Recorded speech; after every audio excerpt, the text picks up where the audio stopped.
Now today, the 16th of October, is World Food Day, designed to shine a light on hunger and malnutrition across the world. Gaza, of course, then, but also countries like Somalia, Haiti and North Korea. To talk a bit more for us about the global picture, Julia Seeger, our science editor, with us. And Julia, as we were seeing there just from Gaza, it is clear that hunger, unfortunately, is still a huge issue in 2024. That's right. According to the UN, there are 735 million people across the world who still suffer from hunger worldwide. That's nearly 10% of the world population. And kids, of course, are the first affected because now malnutrition makes them weaker and then more vulnerable to other childlike diseases such as diarrhea and measles. And that leads, as you said, to dreadful situations that we're seeing in North Korea and Yemen, now in Gaza. But the theme of this year's World Food Day was the right to foods for a better life and a better future. So what do we mean when we say the right to foods? Well, we mean variety, nutrition, affordability, accessibility, and safety. The thing is, because you have to understand that if you lack either in quantity of food or in quality, well, you're on the path towards some sort of malnutrition. So it can be undernourishment with nutrition deficiency, but also obesity. So the definition of food security is actually quite thorough, as you're going to see.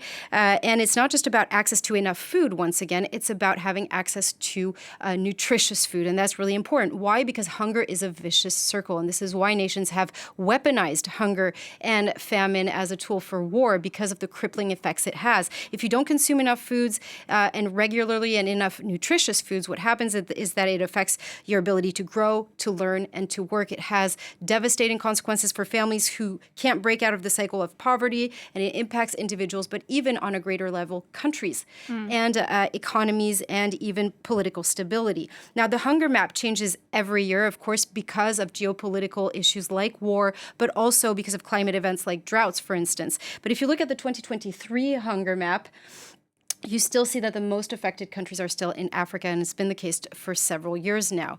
So developing countries are the hardest hit. But what's interesting also is that because the definition talks about accessibility and availability of fresh produce, more and more richer countries are also affected because we're seeing food deserts because the poverty gap is increasing. So, for instance, south of Chicago is considered as a food desert. In the UK, there are 7,000 food deserts across the country. That means that people have to travel excessively to be able to access fresh produce and nutritious options.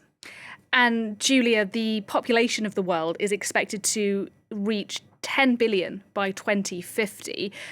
What impact is that going to have on food security?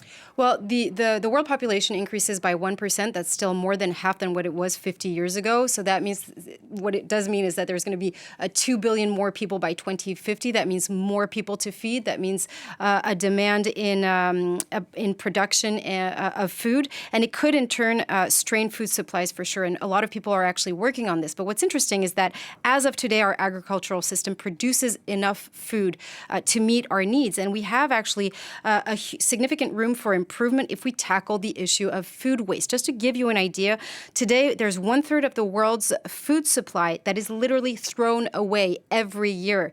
That's the equivalent of 1.2 billion tons of food just thrown away. I mean, that is such a huge figure, Julia. How are we losing so much food? It happens at every level, and it happens in developed and developing countries. So if you look, for instance, at production, let's say harvest and processing, especially in developing countries, the lack of modern machinery leads to damage and loss of a lot of food produce. If you look at storage and transportation, once again, there's often a lack of infrastructure and the absence, for instance, of cold storage facilities.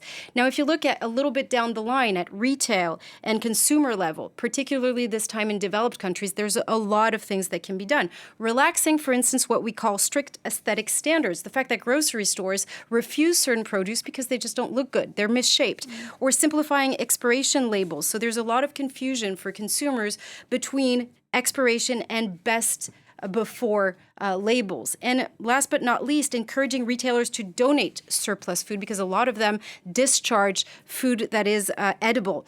And so that goes through perhaps tax incentives. There's a lot of different things that can be done on that aspect. So tackling hunger, one way at least to do it, of course, there are a lot of other ways, a lot of other issues, but one way is to first tackle waste. Julia Seeger, thank you very much indeed talking to us there on World Food Day.